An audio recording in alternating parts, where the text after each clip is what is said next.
మోహన్ లాల్ ను సినీ రంగంలో అత్యంత ప్రతిష్టాత్మక దాదాసాహెబ్ ఫాల్కే అవార్డు వరించింది. 2023 సంవత్సరానికి గాను మోహన్ లాల్ దాదాసాహెబ్ ఫాల్కే అవార్డు అందుకోనున్నారు. కేంద్ర సమాచార ప్రసార శాఖ ఈ విషయాన్ని ఎక్స్ వేదికగా తెలియజేసింది. సెప్టెంబర్ 23న జరిగే 71వ జాతీయ చలనచిత్ర అవార్డుల ప్రధానోత్సవ కార్యక్రమంలో మోహన్ లాల్ ఈ అవార్డును అందుకోనున్నారు. ఇప్పటికే భారత ప్రభుత్వం మోహన్ లాల్ ను పద్మశ్రీ, పద్మభూషణ్ అవార్డులతో సత్కరించింది. ఇప్పుడు దాదాసాహెబ్ ఫాల్కే అవార్డు కూడా అందుకోనున్నారు.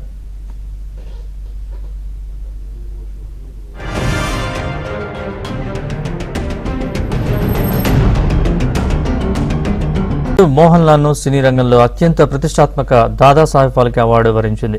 2023 సంవత్సరానికి గాను మోహన్ లాల్ దాదాసాహెబ్ ఫాల్కే అవార్డు అందుకోనున్నారు. కేంద్ర సమాచార ప్రసార శాఖ ఈ విషయాన్ని ఎక్స్ వేదికగా తెలియజేసింది.